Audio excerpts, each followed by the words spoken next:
안녕하세요, 여러분. 제가 좀 감기가 걸려서 목이 조금 잠겼는데 조금 오늘은 이해해주세요. 저는 오늘 나는 생각이 너무 많아 생존편을 들고 왔는데요.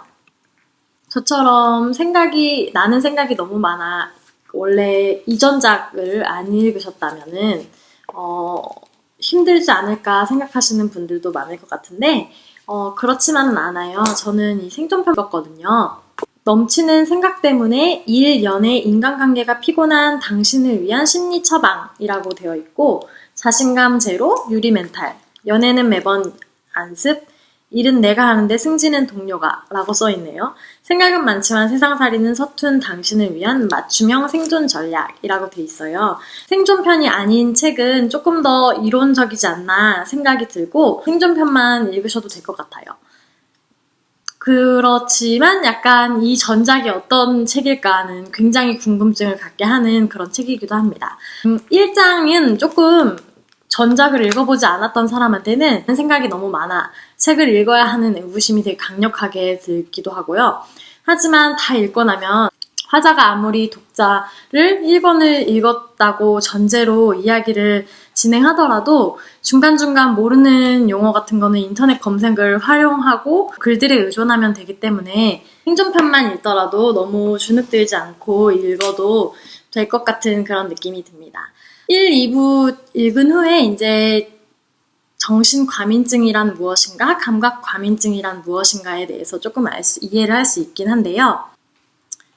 감각과민증이 있다고 판단되는 사람들의 후기랑 그들의 사례들에 조금 더 덧붙여서 좀 더 설명하고 있고 어떻게 하면 좀 더 나아질 수 있는지에 대해서 방법들을 알려줘요. 그리고 그런 방법 중에 하나가 내가 좋아하는 것들에 대해서 정확히 알고 그것을 실행하려는 건데 예를 들어서 만약에 몸에서 냄새나는 사람들을 만나는 걸 너무 싫어하는 사람이고 조금만 자기한테 역한 향기가 나도 그걸 못 견디는 사람이라면 그런 때 패닉하지 말고 그런 때 그냥 당하지 말고 내가 좋아하는 향수를 뿌린 스카프를 가방에 놓고 다니다가 목에다 칭칭 감아서 기분 망치고 다운되는 걸 해결해봐라. 이런 식의 좀 하늘에 붕붕 뜬 이런 조언이 아니라 좀 현실감 넘치는 조언을 해주는 그런 책이거든요. 중간중간에 이제 자기계발서다운 화이팅 북돋는 그런 구절들이 그렇게 오바스럽지 않게 나와요. 예를 들어서 49페이지에 보면은 나는 생각이 너무 많아 에서도 얘기했지만 감각과민증은 잘 관리하면 커다란 행운이 될 수도 있다. 자기가 관리하기에 따라서 삶의 낙, 쾌감의 원천이 될 수 있고 스트레스와 짜증의 원천이 될 수도 있다는 얘기다. 활용을 잘하고 말고는 여러분에게 달렸다. 이런 식으로 약간 진짜 실천은 우리가 해야 된다는 걸 한 번씩 강조하면서 조언 자체가 너무 좀 오바스럽지 않고 우리는 할 수 있다! 막 이런 느낌이 아니라서 더 좋았던 것 같고요. 그리고 다른 책들을 인용해서 좀 논리적으로 설명을 하는 느낌이었어요. 1권에서는 약간 너무 작가 자신의 이야기만 한 것 같아서 아쉽다는 평들이 있었거든요. 근데 제 생각에 생존편은 좀 그렇지 않은 것 같고 그런 느낌은 아니었어요. 일과 관련한 부분에서도 제가 굉장히 재밌었는데 55페이지에 보면은 인생을 걸고 해야 할 일을 찾았을 때 좋아하고 잘할 수 있는 것에 전념할 때 당신은 쓸모있는 존재가 되었다고 느낀다. 자기만의 자리를 지키면서도 모두에게 기여할 수 있게 되는 것이다.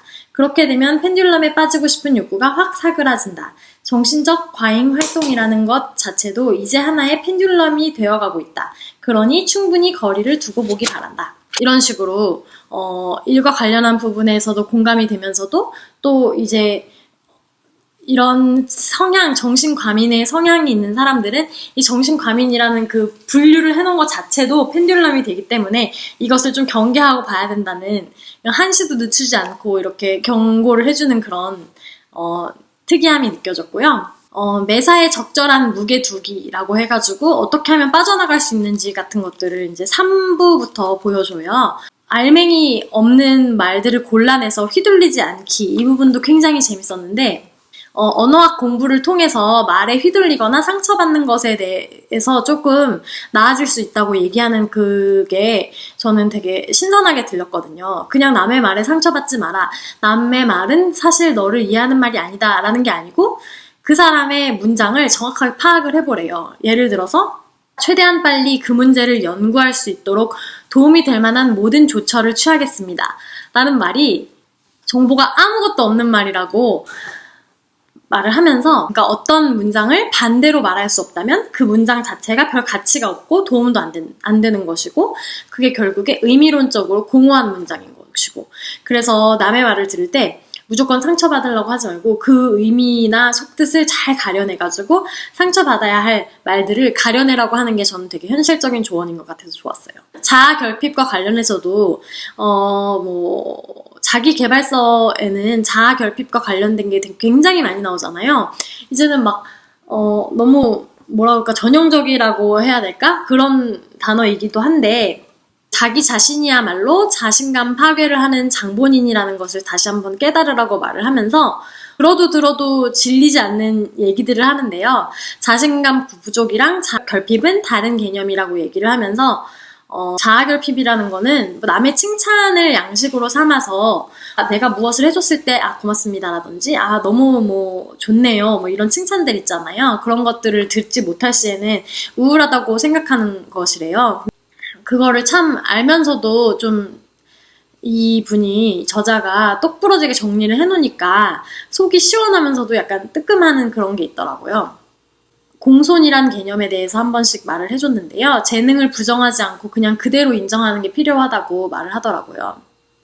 이 책을 쭉 읽으면서 중간부터 빅뱅 티오리를 보라고 막 하거든요, 저자가. 왜냐면 빅뱅 티오리가 정신과민과 자폐의 기질이 있는 사람의 전형들이 모여서 캐릭터들이 이루어져 있다고 하더라고요. 근데 저는 되게 빅뱅 티오리를 원래 좋아하거든요. 되게 재밌어하고 막 신기하고 재밌다고 생각하는데, 내가 자폐가 있나 조금 돌아보게 하고, 그게 기질이 있냐 없냐가 중요한 게 아니고, 그런 게 있으면 있는 대로 또 없으면 없는 대로 나 자신을 이해하면 되고, 좀 나 자신을 이해하면서 어떤 식으로 세상 살면서 좀 더 나를 이용할 수 있을까라는 식의 접근이 좀 다른 자기계발서보다는 좀 덜 무책임한 것 같아서 좋았어요. 그리고 잃어버린 쌍둥이 부분 이런 데도 굉장히 흥미로웠고, 그리고 3부에서 생각은 많지만 세상살이는 서툰 당신을 위한 생존 전략이라고 해서, 여기가 이제 실제 생존판인 것 같거든요. 굉장히 많은 것들을 짚어줘요. 하지만 저한테는 회사 관련된 부분에서 굉장히 격하게 공감을 했고, 그래도 어렴풋이 머릿속으로 그때는 이해는 했지만, 그때 제 자신을 돌아다보면 되게 당황했었고 상처를 많이 받았었고 이랬었거든요. 근데 그러면서 동시에 미움받을 용기라던가 그런 책들을 읽고 내 자신을 다잡고 이랬었어요. 그랬는데 이렇게 생존편이라고 해가지고 실전에 어떻게 쓰면 좋을지를 잘 말해놓은 자기계발서를 그때 봤었더라면 좀 더 덜 상처받을 수 있고, 좀 더 내가 다른 사람들한테 눈치 없게 상처를 덜 줄 수 있고, 그 다음에 좀 더 속이 시원하지 않았을까. 왜냐하면 다른 사람들의 이 얘기를 좀 더 잘 알아들을 수 있으니까. 그런 생각이 들었습니다. 지금 제 생각에 무언가 인간관계가 겉으론 좋아 보이긴 해도 좀 힘이 빠지고 약간 넌덜머리 난다 라고 생각하시면 저는 이런 책을 읽어보면 조금 힘이 될 것 같고요. 정말 이해 안 가는 다른 사람 있잖아요. 그 사람을 이해하는데도 좀 도움이 되는 그런 자기계발서가 아닌가 싶습니다. 항상 나만 다른 별에서 온 것 같았는데 이제야 같은 별 사람을 만났어요.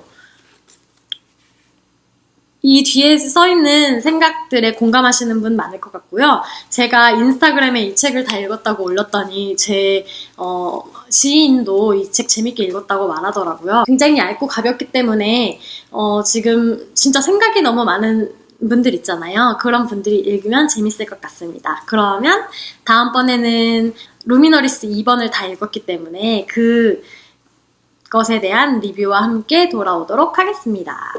바니 안녕. 그럼 여러분 안녕.